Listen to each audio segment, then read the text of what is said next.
Oi gente, tudo bem com vocês? Hoje vamos falar sobre a série espanhola Prisioneiro da Madrugada, com 6 episódios, cada um com mais ou menos 40 minutos de duração. Essa série tem potencial de se tornar um grande sucesso dentro da Netflix. Confesso que ainda estou meio dividida depois de assisti-la. Não sei afirmar se realmente gostei ou não dessa série, ao mesmo tempo que eu adorei a premissa dela e achei ela super eletrizante.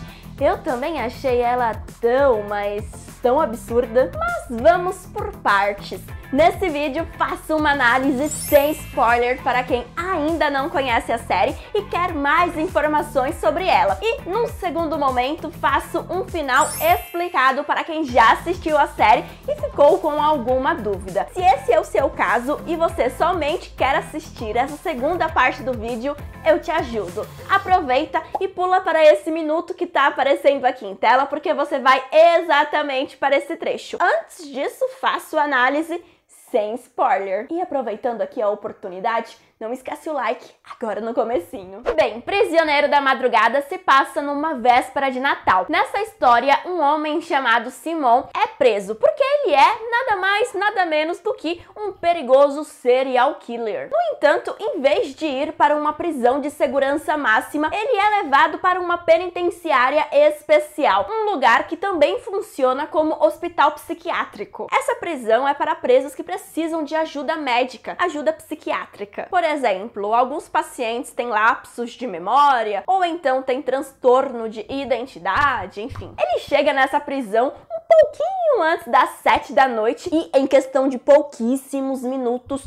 o lugar é cercado por um grupo de homens armados que querem capturá-lo. E para viabilizar isso, eles cortam todas as comunicações do lugar. Porém, o que deveria ser uma operação rápida e limpa, sem mortes, acaba virando uma missão impossível. Bastava as pessoas que trabalham naquela prisão despachar o sujeito, o serial killer. Só que o diretor da cadeia da prisão não aceita. Ele se recusa e bola uma operação de resistência que vai custar a vida de várias pessoas. Bem, vamos lá. Primeiro de tudo, vamos falar sobre os acertos dessa série. Para quem gosta de um suspense com muita ação, certeza que vai adorar a pegada de Prisioneiro da Madrugada. Ela conta com uma premissa super bacana e um enredo que funciona. Nunca ficamos entediados. A série consegue ser atrativa. Os episódios têm uma duração bacana e a série tem bastante ritmo. E, consequentemente, eu gostei bastante do modo como amarraram toda a trama, do começo ao fim. Todo comecinho de episódio, a gente acompanha um pequeno recorte da vida de algum personagem. E com isso temos alguma descoberta inusitada que chama nossa atenção. Ou seja, é super fácil se envolver com a trama, porque você quer saber quais são as verdades por trás de tudo aquilo.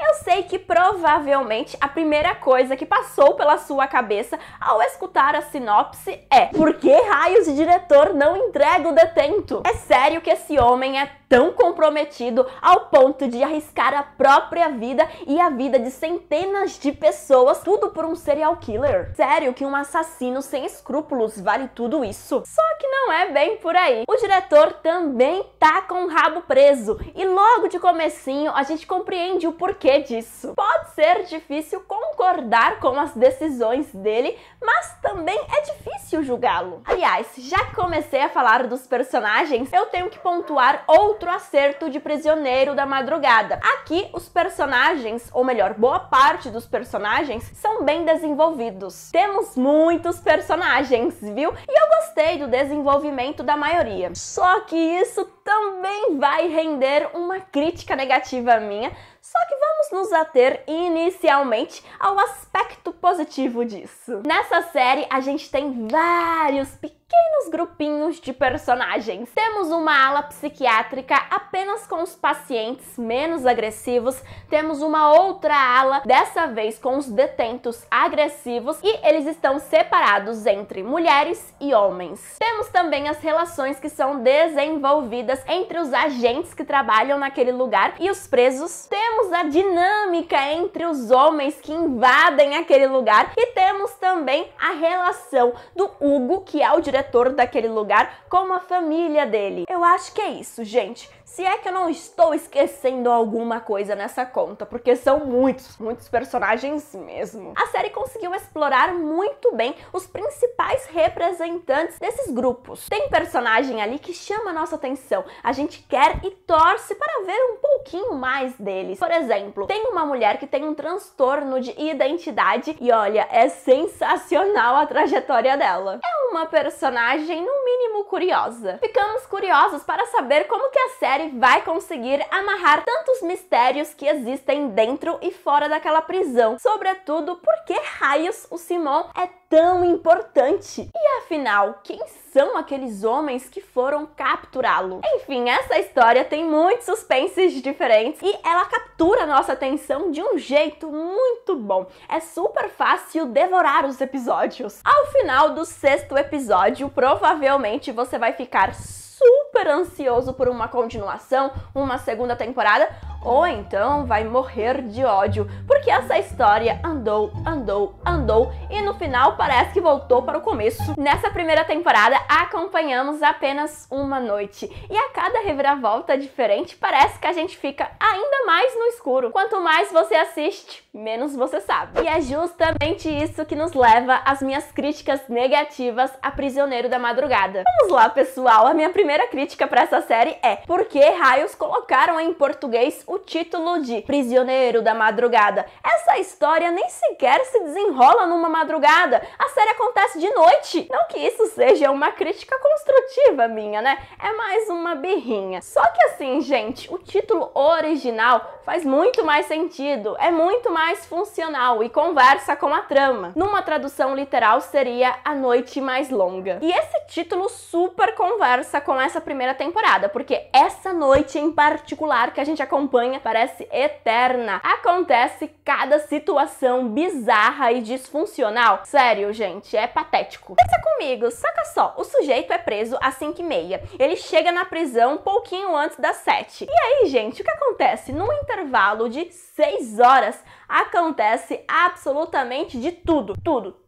Tudinho. Aquela prisão basicamente deixa de ser uma prisão e se torna uma entidade anárquica. Teve de tudo, gente. Teve até beijo de olho aberto. Quem beija de olho aberto? Teve de tudo, te juro. Após finalizar o último episódio, eu parei pra fazer um balanço e fiquei chocada, gente. Chocada, de verdade. Isso aí, tudo isso que eu falei pra vocês é apenas a ponta do iceberg. O buraco é muito mais embaixo. Ou seja, um dos principais problemas de Prisioneiro da Madrugada é o excesso de arcos. E justamente por conta disso, a trama tem zero noção de tempo. Outra coisa que me pega nessa série, e eu já mencionei anteriormente, é o excesso de personagens. Ao mesmo tempo que tem personagens muito atrativos, tem personagens que são tão desinteressantes, sabe? Se fossem descartados, poderiam render mais tempo de tela para personagens que realmente funcionam. Por exemplo, tem uma revolta interna dentro da ala psiquiátrica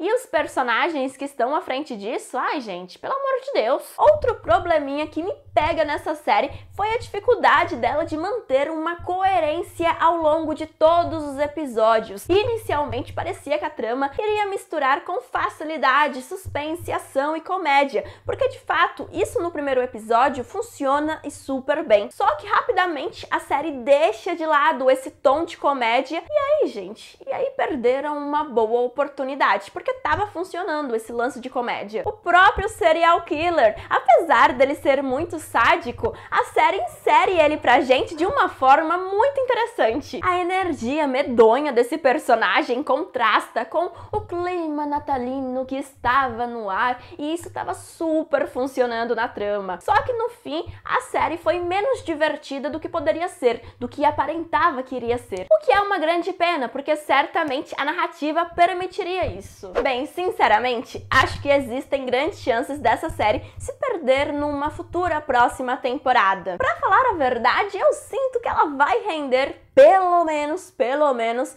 mais umas 2 temporadas de pura enrolação. Muito provavelmente dava para transformar essa série numa minissérie. Bastava 2 ou 3 episódios adicionais. Até mesmo daria para transformar essa trama num bom filme. Bem, não acho que Prisioneiro da Madrugada é uma série necessariamente ruim, sabe? Não acho que seja por aí, viu? Se você tem interesse, ficou curioso ou curiosa, assista, viu? Tire suas próprias conclusões. Eu ainda tô meio dividida, não morri de amores, mas também não detestei. Tô em cima do muro. Se você gosta de séries com a mesma energia de La Casa de Papel, por exemplo, assista. Provavelmente você vai gostar dessa produção. Bem, como prometido, vamos para o final explicado de Prisioneiro da Madrugada. Se você pretende assistir essa série, deixa o seu like no vídeo e tchau, tchau pra você. Se você fica comigo, bora lá, porque temos muitas coisas para conversar. Bem, não sei vocês, mas na minha visão, a série terminou tão no escuro quanto começou. Mas vamos por partes. Quem são aquelas pessoas que foram capturar o Simon? E por que elas estavam fazendo isso? Bem, sabemos que esses homens foram contratados para capturá-lo da prisão, porque as pessoas que contrataram eles não querem que o Simon esteja na manhã seguinte na prisão, porque ele vai dar um depoimento que pode comprometer muitas pessoas. Cabeças rolarão junto dele. Sabemos também que boa parte dos homens daquele grupo armado são policiais que prestam servicinhos sujos por fora. Eles fazem aqueles servicinhos sujos que ninguém mais pode fazer e eles utilizam a experiência que têm como policiais para obter sucesso. Entre eles, há uma guria que conhece muito bem aquelas instalações. O nome dela é Sarah e ela era uma jovem prodígio. Porém, ela matou os próprios pais e acabou passando um bom tempo na ala psiquiátrica daquele hospital / prisão. E aparentemente ela não está 100% fechada com aquele grupo. Aparentemente ela não concorda com todas as ações deles. E ela está montando aí um acervo que pode incriminar muitos deles. Aliás, parece que ela firmou um acordo com aquele homem trans que também foi vítima daquele mesmo grupo, já que ele foi colocado numa cena de crime, numa cena de assassinato e foi acusado por uma morte que ele não cometeu. Mas para a segunda temporada, talvez esses personagens, esse grupo aí de homens armados, terão problemas maiores do que a Sarah, já que o Hugo, o diretor da prisão, conseguiu ligar para a polícia e pediu socorro, pediu ajuda, falou que a prisão foi invadida por um grupo de homens armados. E agora esses sujeitos precisam encontrar um meio de se defenderem e se esconderem da polícia que realmente está trabalhando decentemente. Já que se eles forem capturados pela polícia, provavelmente não perderão apenas os seus cargos, também irão sofrer as consequências por não terem finalizado o serviço de quem contratou eles.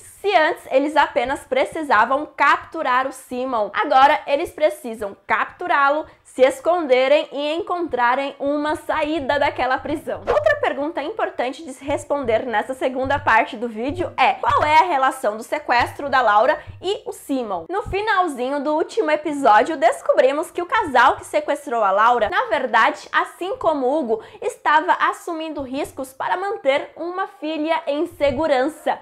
Como assim? Eles têm uma filha pequena, a Valentina, que foi sequestrada pela mesma pessoa que está ajudando o Simon. E a única forma deles recuperarem a criança é se eles seguirem as instruções que deram para eles. Ou seja, sequestrar a Laura e esperar por uma ligação que confirme, que dê uma prova de vida do Simon. E se caso essa ligação não acontecer, eles devem matar a Laura. Só que no finalzinho do último episódio, a gente descobre que acabou dando ruim, gente. O Hugo, o pai dela, conseguiu ligar para eles, só que a guria, gente, aparentemente sofre de uma doença do coração e parece que ela pode ter morrido. Só poderemos ter confirmação disso numa temporada seguinte, mas existe a chance dela ter morrido. Sabemos que quem sequestrou a Valentina bolou esse plano antes do Simon entrar na prisão. Essa pessoa mexeu os pauzinhos para ele ir justamente para a prisão, que é liderada pelo Hugo, já que essa pessoa que tá por trás de tudo isso conhece o Hugo e saberia como atingi-lo, ou seja, mexendo com um dos filhos dele. E assim o Simon estaria protegido, porque teria alguém de dentro da prisão, que é importante, que iria protegê-lo, iria evitar que ele fosse entregue para aquele grupo armado. A pessoa que está ajudando o Simon do lado de fora sabia que ele não conseguiria ficar uma noite inteira, uma madrugada inteira na prisão, porque alguém iria atrás dele. e assim ele não poderia depor de manhã. E dessa forma, para inviabilizar isso, foi bolado um plano. A Valentina seria sequestrada para que os pais dela sequestrassem a Laura. O que pra mim não faz sentido, porque essa pessoa poderia simplesmente ter sequestrado a Laura. E com isso, eu até fico meio que duvidando qual é o plano final do Simon e da pessoa que está ajudando ele do lado de fora. Será que o plano consiste em apenas ajudá-lo a ficar na prisão durante aquela noite para que ele possa depor? E depois, gente, tem que ter um depois. O que acontece com ele? Ele vai dedurar um monte de gente e vai conseguir em troca uma redução da pena? Acho que não. Isso me leva a pensar que talvez o plano seja utilizar o Hugo mais uma vez. Ele vai ter que ajudar o Simon a fugir da prisão e inviabilizar que ele caia nas mãos das pessoas que querem capturá-lo. E isso nos leva para a nossa última pergunta. Quem é aquele homem misterioso das ligações e da foto? Ele conhece o Hugo e aquele casal? Como assim? Não dá para afirmar quem realmente é esse sujeito, mas sabemos que assim como o Hugo e como os pais da Valentina, provavelmente ele trabalha com segurança pública. Ele deve ter algum cargo alto na polícia. Esse é o meu palpite. Sabemos que ele tem fortes ligações com Simon. Não dá para saber se ele contratou esse assassino para matar alguém ou se apenas esse assassino sabe de segredos sujos desse cara. Só que uma coisa é certa: ele contratou aquele bando de homem que invadiu a prisão. Sabemos também que no finalzinho da série, ele fala para a esposa que invadiram uma prisão e ele precisa ir até o lugar. E pelo jeito que ele conversa com a esposa, parece que ela não sabe das atividades ilegais dele. Então, deduzo eu que ele vai ir para essa prisão a trabalho legal, né? Como membro da polícia. E também sabemos que ele conhece pessoalmente o Hugo e aquele casal, porque eles têm uma foto juntos, né? Só que assim, gente, não dá para saber qual é a relação desse quarteto, porque aparentemente a Rosa e o marido dela não conhecem a filha do Hugo e nem sequer os três reconhecem a voz um do outro quando conversam na ligação. Então, melhores amigos não devem ser. Bem, restam muitas pontas soltas e muitas dúvidas que precisam ser respondidas numa possível segunda temporada, incluindo o que vai acontecer com os presos que estão tentando escapar por aquele túnel. Tentei esclarecer os principais pontos do final da série, mas se você tiver ainda alguma dúvida, deixa aqui nos comentários que eu te ajudo. Eu te agradeço por ter assistido o vídeo até agora, não esquece o like, se inscreve no canal e a gente se vê em outra oportunidade. Beijinhos e tchau, tchau!